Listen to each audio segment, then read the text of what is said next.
speakers today are, we're going to start with David Rosenberg from the Jewish Socialist Group.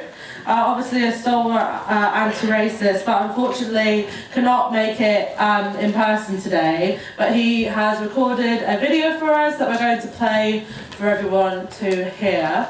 So, do you want to play the video? Sorry, I'm not here in person. At this moment, I'm leading a walk through London's East End, celebrating the role played by women in the struggles against Oswald Mosley's British Union of Fascists there in the 1930s. Two aspects of that struggle are absolutely pertinent to the question we're asking here in 2023.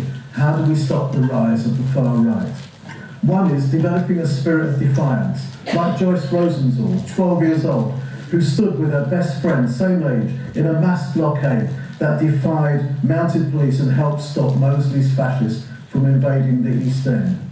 I'll talk also about another Jewish woman, one of 13 arrested that day, taken to Lemon Street police station, where they suffered horrendous physical and verbal abuse. One man there, Jack Shookman, witnessed a policeman ripping this Jewish woman's blouse off and about to beat her with a truncheon. And she just glared at him and said, "I'm not afraid of you." And he backed off. Building courage, defiance, self-confidence is not a solitary activity learnt at home, but is nurtured collectively, and we should pay more attention to how we do that. The second aspect is linking struggles, understanding that you don't defeat racism through moral condemnations and repeating racism is wrong. Racists and fascists deliberately set people with common interests against each other, invent reasons to hate, destroy lives, and destroy what people could achieve together. In the 1930s East End, fascists tried to turn one poor community, the Irish, against another, the Jews, with lies and conspiracy theories. Both communities faced terrible problems in housing from slum landlords. The fascists told Irish communities they had bad housing because Jews had grabbed the better housing. The Irish had bad jobs because the Jews grabbed the good jobs. It wasn't true. Both communities suffered, but anti-fascists helped to build a movement that brought Jews and Irish together in a common struggle around housing through the Stepney Tenants Defence League, a movement mainly run by women. And when they worked together, running rent strikes on slum housing blocks on the borders between Jewish and Irish areas, it became a hostile environment for the fascists trying to organise there. Fascism can only really manipulate people's consciousness in societies with pernicious social and economic inequality, low pay, poor housing, poor access to good quality jobs and education, neglect by those with power and wealth, widespread hopelessness, and a longing for personal and national salvation. And here I'm not just describing Britain and other European countries in the 1930s, but many within and beyond Europe today. We have been witnessing a deliberate blurring of the boundaries between hard-right conservatism and far-right fascism in several countries. Here, Priti Patel and Suella Braverman have been whipping up communities to stop the boats. They use scaremongering about refugees as a cover for a broader attack on multiculturalism. There's an ideology and conspiracy theory underpinning this, increasingly shared by hard right and far right. The Great Replacement theory, the idea that Muslims with high birth rates replace white Christians in the West. In more extreme versions, they blame Jews, like George Soros, for apparently encouraging Muslim migration. And not just Jews. In Hungary, Viktor Orban also blames white feminists for encouraging low birth rates among white Christian mothers, while Muslim refugees have larger families. Conspiracy theories abound right now, and not just on the far right. Some on the left blunder into anti-Semitic attitudes when they embrace a conspiratorial rather than a material understanding of the ills of our society. It's all too easy to blame deprivations that so many suffer on manipulations by sinister cabals and then attach individual names to them. It's a game the far right play. They home in on Jews, but that suffering, which poorer and unemployed Jews face too, is due to organic systems of oppression, capitalism and imperialism, operated by and in defence of the rich and the powerful. And that's two categories of individuals from many ethnic origins. We need to understand and show how this works and challenge those falling for conspiracy theories. The political map of Europe today is frightening, but it's not one-way traffic. In Spain, the far-right Vox movement, hoping to have a say in government, were pushed back in elections there. In Poland, the Law and Justice Party that's ruled since 2015, attacking women's rights, LGBT rights, refugees, minorities, and engaging in Holocaust revisionism, have been defeated. Although an even more far-right fringe party, the Konfederacja, increased their seats in parliament from 11 to 18. I was in Poland last April in a delegation of Jewish socialists taking part in alternative events for the 80th anniversary of the Warsaw Ghetto Uprising. And we continue to be inspired by anti-racist, anti-fascist campaigners for women and LGBT equality that we meet there, Jewish and non-Jewish. I want to finish with two short quotes from Marek Edelman, second in command in the Warsaw Ghetto Uprising. Lifelong socialist, anti-fascist, and opponent of all nationalism, including Jewish nationalism. And these quotes seem particularly pertinent to our times in which hatred, ethno-nationalism and authoritarianism disfigure our societies. He said, and it's on my t-shirt, the most important thing is life, and where there is life, the most important thing is freedom. And he said, to be a Jew means always being with the oppressed, never with the oppressors. And that means uniting our communities and minorities and anti-fascists, all who suffer oppression and discrimination against our common enemies. Solidarity. Yeah, hi everyone, thank you for the invitation. I regret not being able to be here with you, but I'm glad I can take part to this day. So I am from the CCIE, which is the collective for countering Islamophobia in Europe. We mainly provide legal advice, legal counsel, and we accompany victims of Islamophobia psychologically as well. And we also try to bring awareness to Islamophobia. We are mainly and historically based in France, but we, because of recent developments, we are also based in Brussels now. So I will talk a little bit about the situation in France, since we've had a pretty awful year this year so far for Muslim communities in France, all people who are presumed Muslims. So we've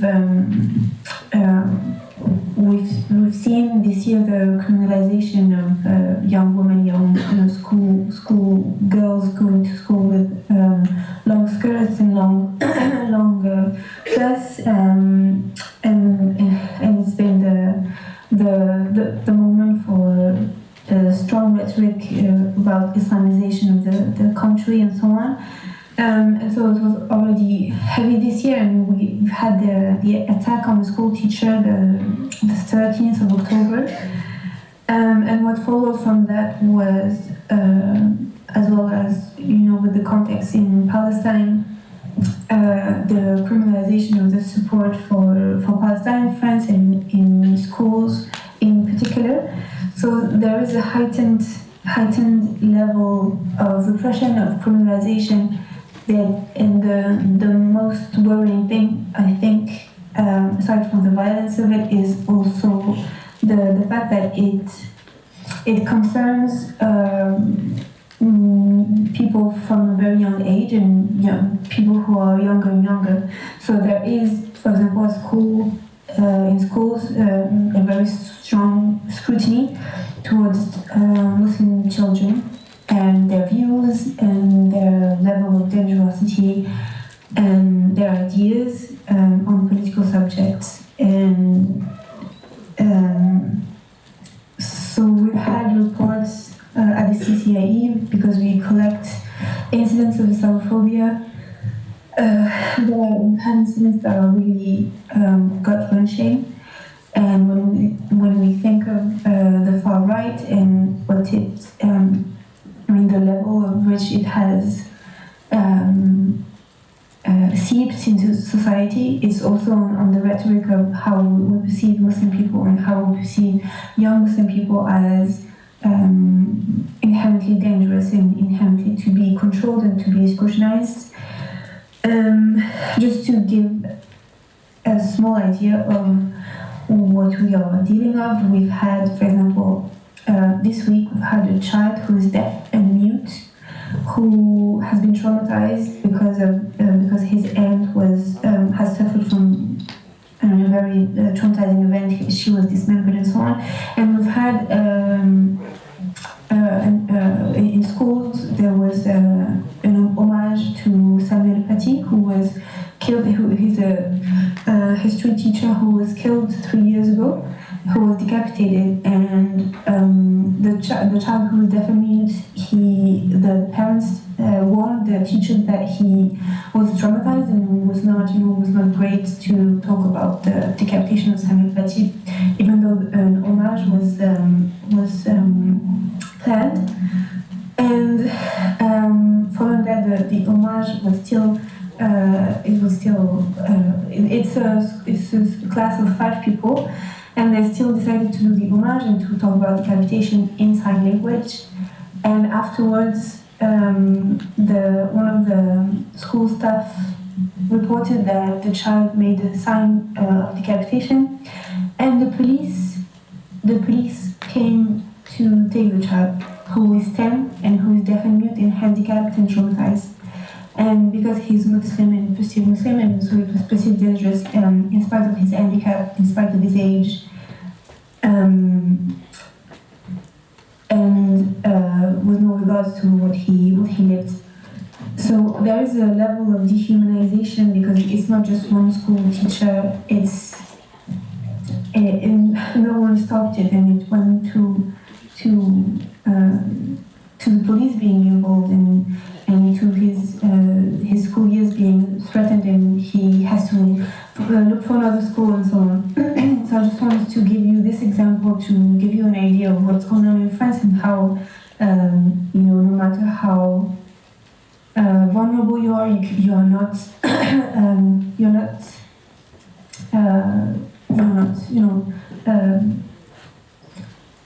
spared from this level of scrutiny and this level of Islamophobia. I just see a question: what is CCIE? So I repeat it: it's collective for countering Islamophobia in Europe, and we provide legal and psychological support for victims of Islamophobia. I just want to talk. I know I just have a few minutes, so I just want to talk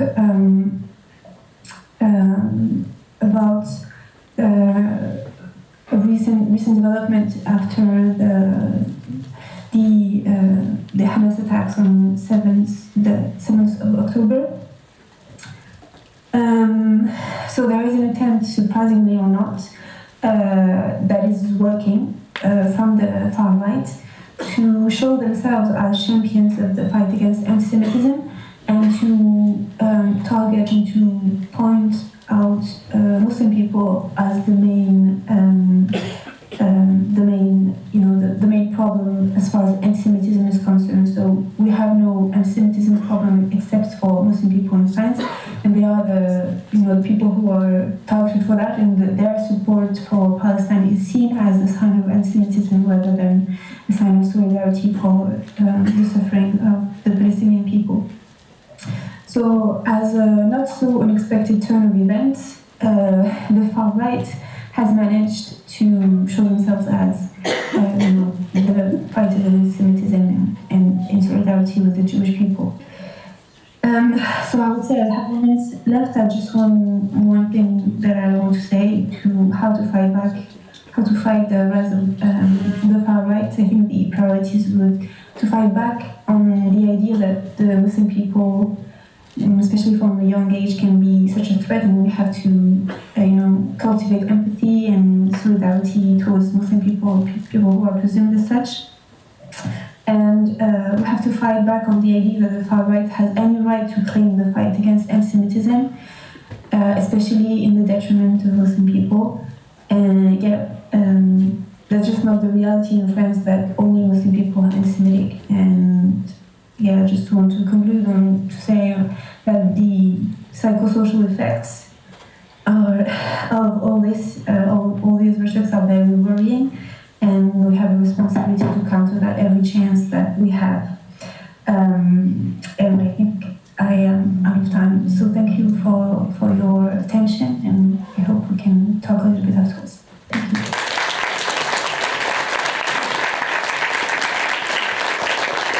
I just want to invite Alex from Exile London, who's been working with anti-racism around pushing back against Braverman and actions outside the Home Office, just to say a few words. Thank you. Yes, it'll be a very few words. Thank you very much. So I'm Alex C. From Exile London. My role in Exile London is alliances and building relationships with other groups, hence why I'm here today. So over the summer, Michael and Samira asked me to get involved with this amazing coalition building that we'll be doing called Stop the Hate and Stop Braverman. 90 minutes outside the Home Office, and we did it. Big round of applause. We in climate activism, we always push ourselves out. We're always out in the streets. We're always at the forefront. We don't mind getting arrested. One of the reasons I've come up early today because 4 of my friends were arrested yesterday on the Palestinian action, so I have to go and get them out of the nick now. So that's why I had to jump in a little bit early. That we're really, really keen in our climate movements to start building these coalitions, because there is no climate justice until we get social justice. There is no justice in the world until everybody is heard and spoken about and able to live a life that they should be able to live. The reason we really support the pushback against the Rwanda plans and stuff like that is that we know already, we've been saying it for 30 years, that the climate justice is going to make millions and millions and millions and millions and millions of more refugees. We've been saying that, and it's been going on deaf ears to our government. So this is why we need to unite, come together on the climate movement, housing movements, social justice movements, LGBT rights, because we can't change anything until we get system change. And this is what we need to fight for all together. So we don't need climate change, we need system change, and to do that we need everybody to come together and stand up and be united as one. And that's all I have to say. Thank you very much.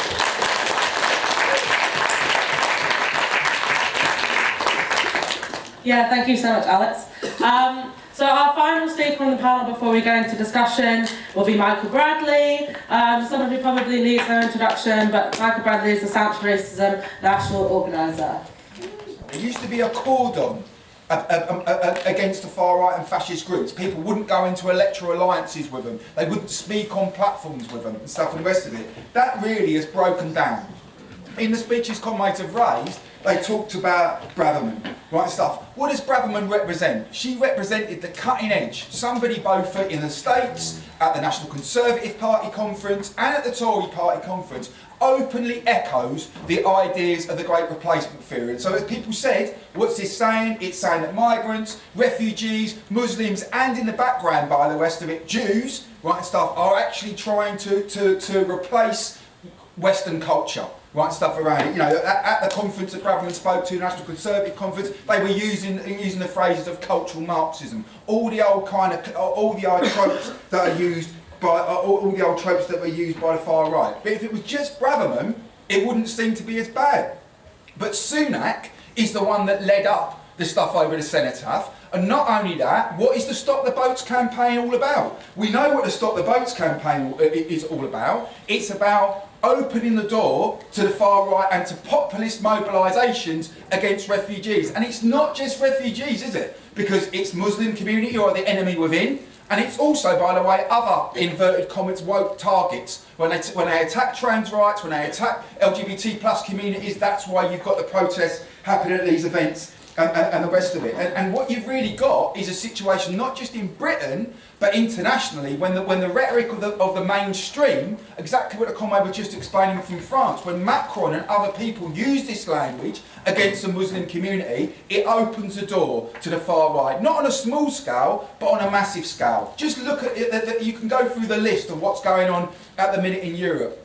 Le Pen, as a comrade was saying, going on to a demonstration against anti-Semitism. Someone who can track their history back to the Vichy regime, the fascist regime in the Second World War, but she gets 14 million votes. Right, stuff. Meloni in Italy is the Prime Minister. But she can track her party's history back to Mussolini directly. It's not a term of abuse. She's a fascist. Look at the AfD in Germany with a hard fascist core inside their organisation, or the Finns, or the Swedish Democrats, or Vox. You can go through the list. Or look at someone like Viktor Orban in Hungary, who openly uses Islamophobia and anti-Semitism and the rest of it. This is not the most encouraging picture in many ways and stuff. And we're seeing the beginnings of these processes here, and we've seen the same processes in the States, where Trump and his supporters have openly embraced ideas of the far right, and by the way, advisors who were in his initial cabinet.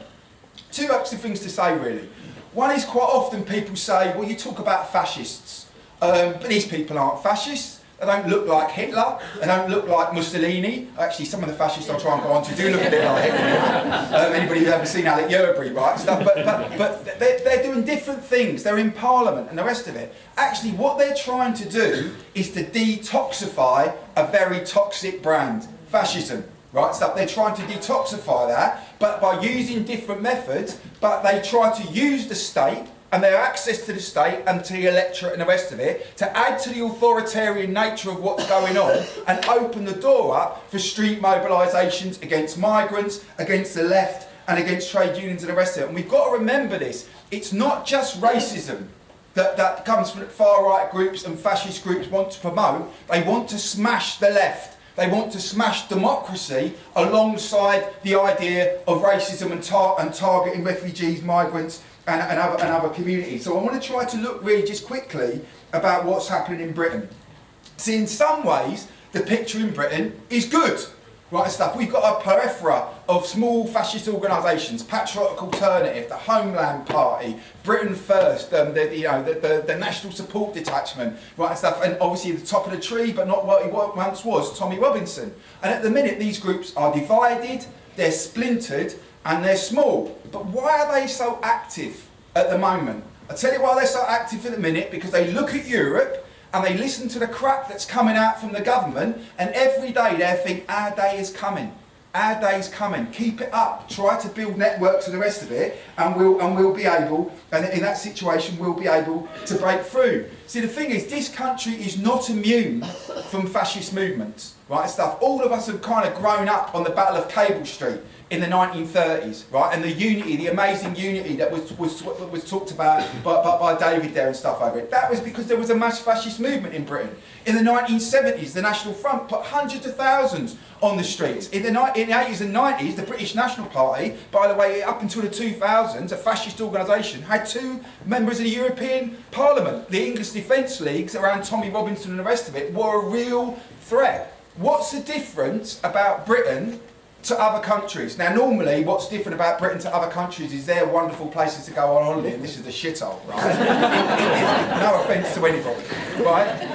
But in this case, there is a difference, and there is a difference, by the way, in places like Greece and Germany and other places, because what has always been the response of the left in this country, not over a lot of things, but over this, has been to talk about unity, has been to talk about united campaigns that take on the politics of these movements, both the government's racism, but also the racism of the far right, but also are prepared to mobilise on the streets against them and not give them the streets. And even if you're 18 years old or 17 years old, you've probably heard of Rock Against Racism and the Anti-Nazi League, right, stuff. The Unite Against Fascism and Now Stand Up to Racism, what they've tried to do is bring together a coalition of campaigners, anti-racists, trade unionists, youth, faith organisations and the rest of it. And all of us have got massive differences. We know if you get 3 people from the British left in one room, you know there's 15 different opinions, right? But what we've been successful about doing, and one of the things that Alex was just talking about, which obviously I hope the movement's going to learn more about,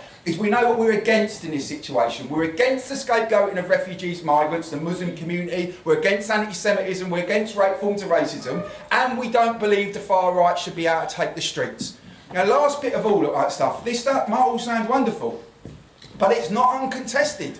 And that's why this discussion is so important today, why we had the conference, despite the fact that we know that there's so much activity going on, which means lots of people who would normally join can't take part. Because I think when Conway spoke from Llanelli, it's a really important warning.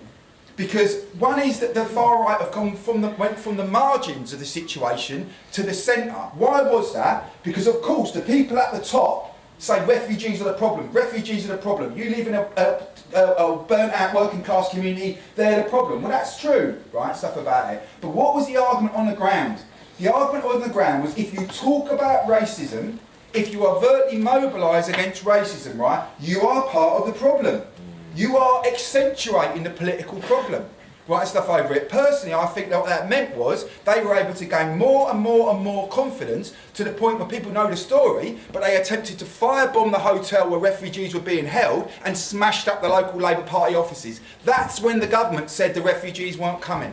And the danger is that is the lesson. When a comrade from Lincoln, obviously, heroically you've come down from Lincoln today, by the way. Absolutely heroically you've managed it with everything else that's going on, right? But that's, yes, you guys, yes, right, it's fantastic you're here, right?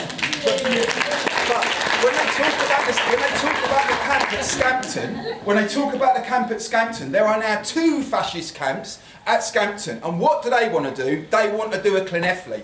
And the danger is now there's a battle inside our movement, right? Do we tackle racism and fascism by taking the arguments on and mobilising against these people, which is what the people in this room represent? Or do we say, if we ignore these people, they'll go away? And this was the argument in France, and this has been the argument in other countries. And also, if you don't argue for unity, if you look for the point of difference, I won't unite with the Muslim community because I've got these differences with them. I won't unite with this. That is the point in the end where we get division, we don't get united mobilisations, and they get in. So we're at a critical time. And we know over the next couple of weeks, people have got lots of other things that they're arguing to doing, right? But the offensive will not stop. The government's only got one way to win that election, right, stuff over it, which is to ramp up racism. And the biggest problem we've got at the minute on our side, I wish it was the case that Keir Starmer's turned round, like on other issues, but Keir Starmer's turned round and said, right, stuff, actually the refugees aren't to blame. The problem is at the minute, their slogan is smash the gangs and we'll have less asylum seekers inside Britain. That legitimises the far right and opens a door. So we're at a really dangerous situation at the moment, and that's why building a mass anti-racist movement and anti-fascist movement on the ground is absolutely critical.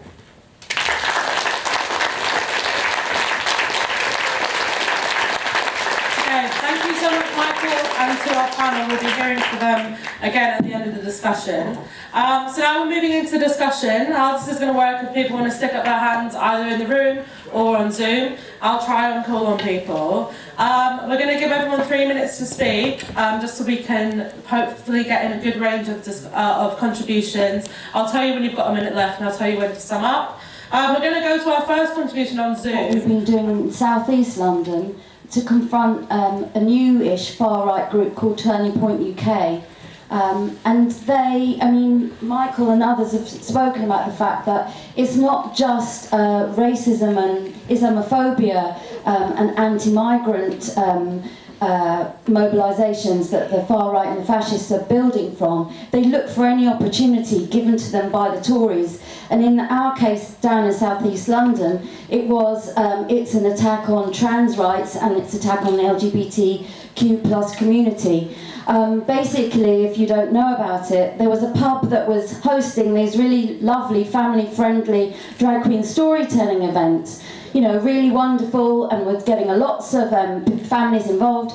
The far right, this new organisation called Turning Point UK that is connected to an organisation in the US of the same name, thought this would be a good opportunity for them to build their forces. And I think the story that we've got is that just how absolutely critical it is that people come together united and mobilise against the far right. It doesn't matter what it's about making sure that they don't have one single inch, centimetre, tiny fraction where they can get their filth and spew their hatred and try to build. Because, you know, the history is we've more or less smashed quite a few of these organisations, haven't we? But what we saw in South East London was that they came out, they brought with them a ragtag bunch of the ugliest, nastiest actual fascists that quite a few of us recognise to be their boot boys. And these, you know, new sparkling far right, you know, we've got new ideas, conservative family values and all the rest of it. We've heard it before, haven't we? They called us child groomers, they called the drag queen storytellers child groomers, they called us paedophiles. The story that we bring is that over 8 months we organised the community 8 times in a row, and we outnumbered them massively. We humiliated them every single time without failure. They looked pathetic, and they were pathetic. We mobilised people from right across the community. We filled the streets. In some cases we more or less saw them off physically, only stopped by the cops, who as usual defend the far right and the fascists. And the thing of it was that it was so very, very important that we got into the trade unions. Myself, I'm in the NEU, the Educators Union. I work in a nursery school just down the road, and it was really vital for us to organise as union members and pull other union members to deepen the opposition and mobilisation on the streets. And that's what we achieved. And I think the message that I bring is that it doesn't matter what guise, what they use, what angle they're going for, we cannot give them an inch. And if you do mobilise, you can be shouting out, there's many, many more of us than you. Because we know there are, but it takes people like us to make that a reality on the streets. It's down to all of us to do that, and we can do it if we try. And yes, getting into the unions and getting them onto the street, it's beautiful. And yes, they can be celebrations of diversity and inclusivity. That's what they were. They were both confronting the fascists and their hate, and a celebration of everything that makes us human. To talk about it really, the first thing we did when we went in there was to identify the fact that these are not people with local concerns. These are not people who want to protect their homes or protect their children. These people were racists. And that's what we went in to tell the people who were walking past, the people who were there trying to engage with. And whenever the fascists came in to take over their movement, we stood and we called them fascists, because that is what they were. They tried to hide behind Patriotic Alternative, Homeland Party, concerned citizens. They were fascists. And whenever we started to call them that, we started to actually get some support from the locals, who were, to be honest, disgusted that there were fascists on their doorstep. And it became an anti-fascist demo, which was, we were not going to platform them, we were not going to negotiate with them, we were not going to listen to them, we were there to smash them. And that took many different forms, where we had to make a united front of, as people have said already, you have to pull in everyone to fight against this. Doesn't matter what the rest of the politics are, you need to stand together and fight it. And also, the fight has been tough for the past year, especially with what's going on in the hotels. But I'm sure most of you have read Suella Braverman's letter of resignation that she wrote to Rishi Sunak. Well, she said it was a resignation, she was sacked, but that letter was terrifying. That was dog whistle after dog whistle of Braverman wants to be the next leader of the Tory party, and she wants to move them as far right as they can possibly go. So the fight needs to continue, and we need to start preparing for it to intensify. And the way to do that is, we have been reacting to a lot of these hotels. For example, there was no stand to racism in Erskine whenever I started. Now, we have gone in and we have built a good core of stand to racism activists in that time, but we need to start doing that in the other times. We know the sort of areas that the fascists are targeting, so we need to, on top of everything else we're doing, also step in and start building those routes. Start talking to the local trade union councils, start talking to the local workers and saying, look, we know where they're targeting. They're probably going to be coming to you next, and you need to start building something. So whenever they come, there is already a united front there to tell the fascists they are not welcome here or anywhere. Is talking about Sudan. So there have been a war happening in Sudan since the 15th of April. From that day until this moment, we had thousands of people being killed, millions being displaced, and there are lots of destruction to the fragile infrastructure in the country. By looking at the root cause of the problem and the two fighting parties, fighting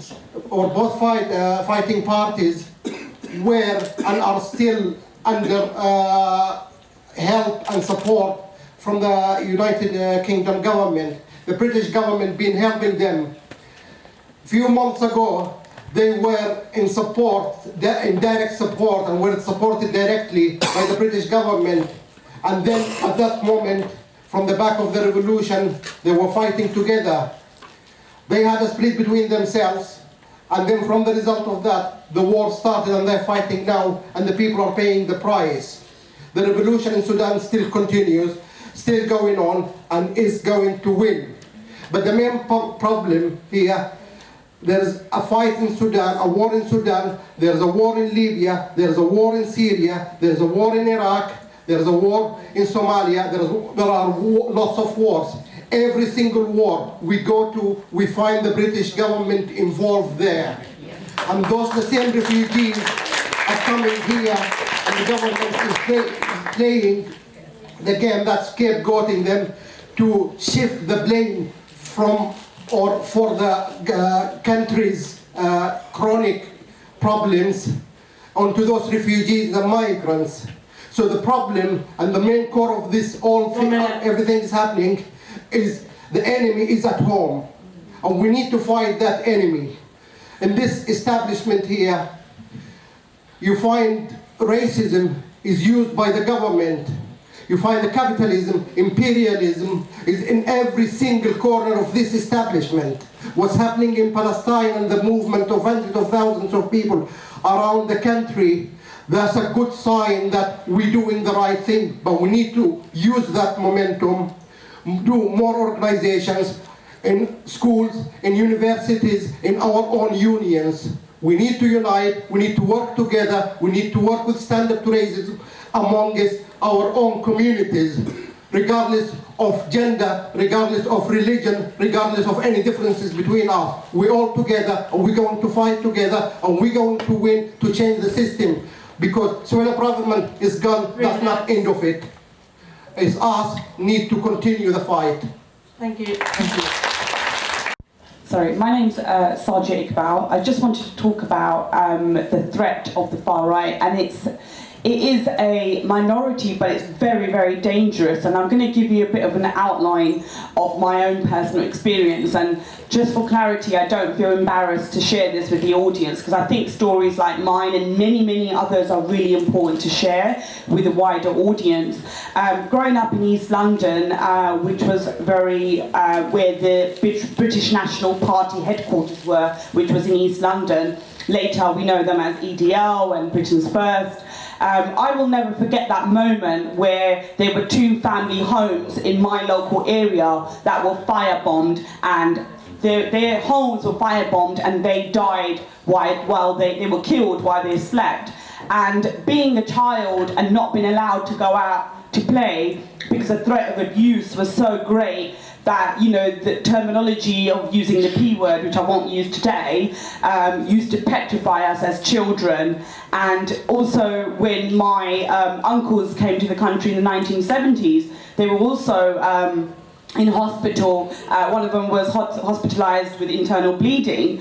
And being third generation in this country, I'm a third generation in this country, and I'm very proud of that. And also, I'm still being questioned as to how British I am.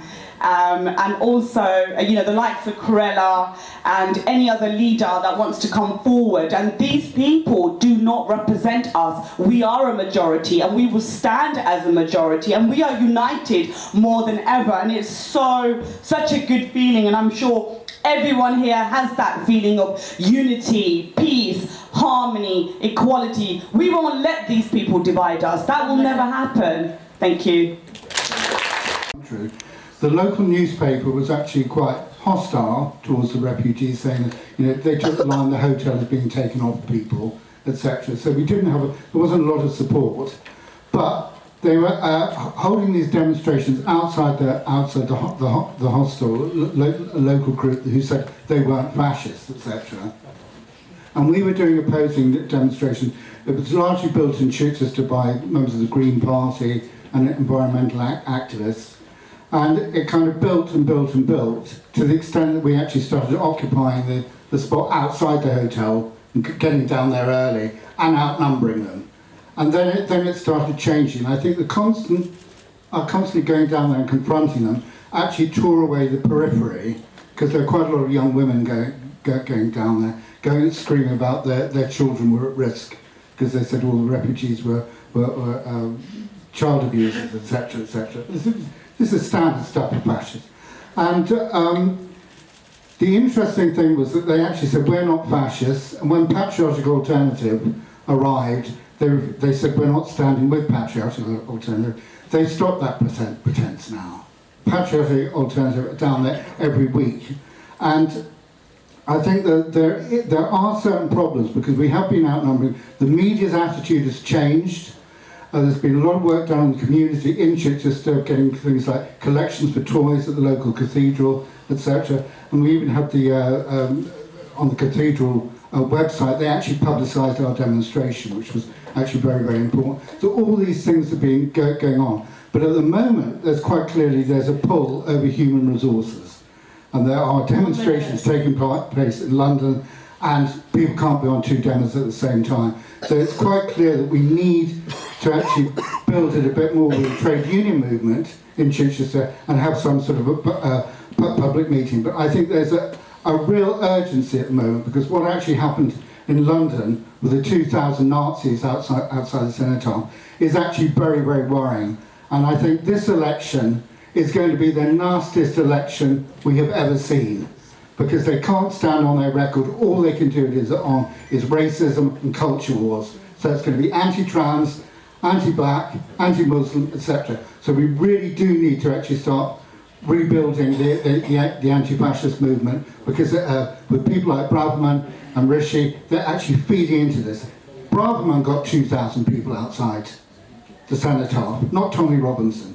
Tommy Robinson's the beneficiary, but we've got to start taking this seriously and actually do the ABC United Front stuff of actually building the anti-fascist movement all over again. Okay, thank you so much for everyone that... Yeah, look, sorry, first of all, like I said, apologies to the people who didn't get called, because that's a frustrating thing about events, isn't it? What was also frustrating is I thought what Sue was saying was really important, but it was very difficult to hear Sue. And it's coming back to the stuff about Llanelli, right? Because at the minute, we are going, I mean, I think you were right, we're going to face an appalling election. The only way that Sunak thinks he's going to survive is to throw every pile of crap that they can, right, stuff over, and it'll be intensified by the international crisis that's going on at the minute around Palestine, right? And so under that basis, that they are going to keep opening the door to the far right and to racist areas, right, around it, and that it's going to intensify. And by honest with you, I don't think it's going to be fixed by the election, because the Starmer government and stuff, historically in Britain, when do the far right often grow? They often grow and stuff when Labour gets in, people feel disappointed with what happened to the rest of it, and then they try to make the most of it. So this is what's ahead of us, and we look at Europe as an example of what can happen and elsewhere. And so the debates that we have now are crucial, right, stuff, and nobody's got, like, you know, the magic bullet here, right, stuff around it, right, but what we do need to do is start talking seriously. Number one, what are some lessons? In Portland, it's fantastic today, by the way, in Portland, the racists didn't have enough people to march, we did, right, that's absolutely fantastic. But what's the difference in somewhere like Portland at the minute, right, because actually we got on the front foot. The first news items were not reactive from us, they are actually anti-racist on the thing. I thought it was really interesting what you guys were saying and stuff, and I think that that's one lesson we've got to try and get across. We've got to try and get on the front foot about these issues and stuff, and that means both with protests and other things, but it also means culturally, events that bring people together, all this kind of thing. I think the second thing is, there'll be lots of tactical debates and discussions. There should be, because it ain't easy, right, and stuff. When the far right come off the margins and stuff and start to operate where you are, it's difficult. Nobody spoke today from Cannock. I know people are down from the Black Country. It's a real shame. Cannock was fantastic. At one stage there were 250 patriotic alternative and local racists in the streets and stuff in the town, actually by a campaign of positive arguments around refugees and against racism and confrontation. The far right collapsed. I'm not saying they can't come back, by the way, in Cannock, but it's fantastic. We've got so many great examples of what happened, but why it's important to look particularly at the minute at Llanelli and also to look at what's going on up in Scampton and stuff over it, right, is these things can go both ways. And we have to start to generalise this discussion. There's no point us having activists in different parts of the country reinventing the wheel. One of the things we're going to do from the conference is obviously put out reports and the rest of it and stuff. But what we're hoping to do, well, you know, let's be honest with you, you know, today there's a lot going on at the minute, isn't there, right, stuff. 10th of February, we'll have a national conference where we're really hoping to make sure and stuff that every area can send big delegations down, right, to have this discussion out. And that's the last thing, right, stuff. If you look at the warnings from Europe are immense. We're going through a period at the minute that is smelling of the 1930s, right, stuff about it, right? We can actually, but in this country, we can start to provide a united movement against racism and a movement that can confront the fascists before they begin to grow. Last thing of all, look at what Hitler said. Hitler said if these people had understood it, they would have stopped us when we were small. Now, I made a joke about Alec Yerbury, who is a guy who actually wanders around looking like Adolf Hitler, which isn't that popular, to be honest with you, write stuff around it. But actually, at the minute, the protests that have tried to marginalise them, patriotic alternative, homeland, and the attempts of the far right to build in another place and stuff, are critical. Because what we have to stop them doing is getting momentum. And that means doing two things at once: opposing government racism, opposing state racism and standing with refugees, but making sure that our streets don't fall into the hands of the far right.